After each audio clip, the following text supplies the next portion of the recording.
مالكيش دعوة. قلبك وجعك، أولادك تعبينك، الحياة كلها بايظة معاكي مش بتاعتك. مالكيش دعوة. ليه شاغلة نفسك بنتيجة الخطط بتاعتك طول الوقت؟ ده لو أصلا انتي قادرة تخططي من كتر التفكير.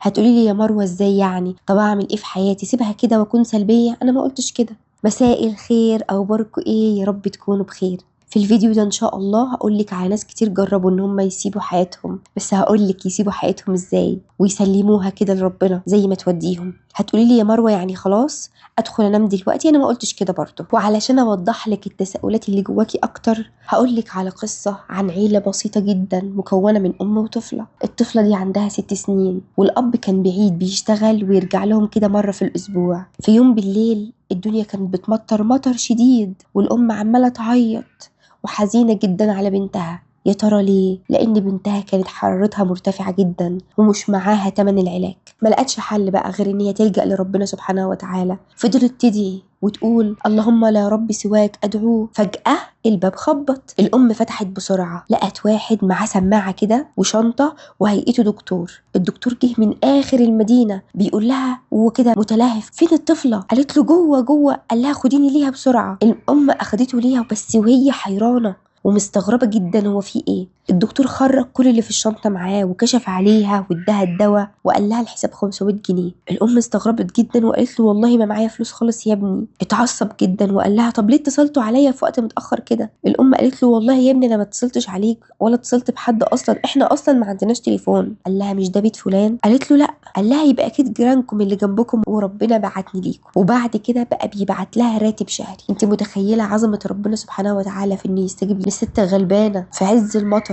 انت متخيلة حاجة زي كده؟ عمرك تأملتي في أوائل سورة مريم قبل كده وفي حال سيدنا زكريا عليه السلام وازاي ربنا رزقه بالولد مع إنه كان كبير في السن ومراته كانت عاقر؟ أوقات بيكون علينا الاستسلام والنتيجة مش بتاعتنا. يعني الاستسلام مش إن انت خلاص تسيبي كل حاجة وتمشي، لا، أنا أقصد تسعي وتسلمي كل أمرك لربنا سبحانه وتعالى. النتيجة مش بتاعتك أيا كانت هترضيكي ولا لا. يمكن الرسالة دي جاية لك النهاردة: إذا أردت شيء بشدة فأطلقي سراحة، فإن عاد إليك فهو ملك لك إلى الأبد، وإن لم يعد فهو ليس لك من البداية. صدقيني دي أول خطوة من 22 خطوة. لو انت تابعتي معايا ومشينا مع بعض خطوة بخطوة هتغير حاجات كتيرة قوي في حياتك. ان انت تسلميها لربنا سبحانه وتعالى. انا هخطط يا رب وهتعب بس هسلمها ليك. وقصص كتيرة قوي لفرج ربنا سبحانه وتعالى. هتقولي لي يا مروة الراتب مش بيكفي. هقولك مش بتاعتك. في ناس رواتبهم عالية جدا ومش بيفيد معاهم أي حاجة، وناس رواتبها محدودة وعايشين كويس جدا. هتقولي طب عشان ايه السبب في كده بقى؟ طيب ليه؟ هقولك علشان حاجة اسمها بركة المال. ملكيش دعوة، ادعي ربنا وهتلاقي الخير. هتلاقي الخير بينهال عليكي من كل حتة. كان في واحد بينادوا عليه يقولوا له يا ابو سارة، كان بيقبض 9000 ريال مع انه كان راتب كويس. استغرب الراتب ده بيروح فين بسرعة كده. واحد صاحبه نصحه انه يطلع 500 ريال من الراتب بتاعه صدقة. بيقول الخير كله جاله. ربنا سبحانه وتعالى قال وما انفقتم من شيء فهو يخلفه وهو خير الرازقين. صدق الله العظيم. لازم يكون عندك يقين في ربنا سبحانه وتعالى، مش بس ثقة، لا يقين. أنا عبدة لله سبحانه وتعالى، أكيد اللي أنا نفسي فيه هطلبه منه هيديني. افتكري مامة سيدنا موسى لما ربنا سبحانه وتعالى قال لها على سيدنا موسى ألقيه في اليم، ألقته خلاص.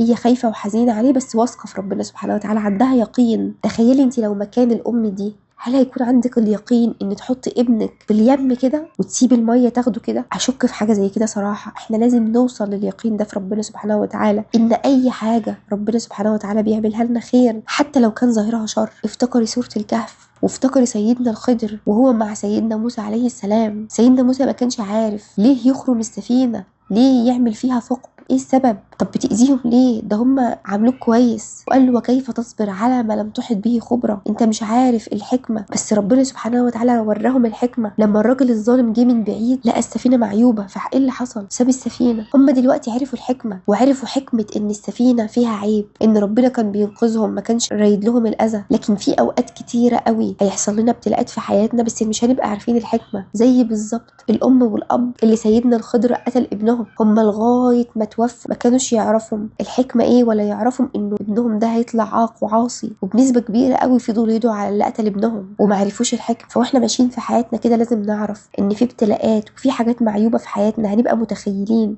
ان ده عيب وده ابتلاء، وربنا هيورينا قدام عينينا الحكمة ان ده الخير ليكم وانتوا ما كنتوش تعرفوا. واوقات كتيرة قوي ربنا سبحانه وتعالى هيخلينا نمر باختبارات وامتحانات وابتلاءات ومش هنعرف الحكمة. وعلشان نظرنا ضعيف جدا بالنسبة لربنا سبحانه وتعالى ولعظمته، فمفيش قدامنا حل ان احنا نسلم. عاوزة تعملي طاعة اسألي ربنا وادعي له، عاوزة علاج لأي تعب اسألي ربنا يشفيكي، عاوزة تشتري حاجة اقولك على حاجة، عاوزة تعملي كوباية شاي استعيني بربنا سبحانه وتعالى.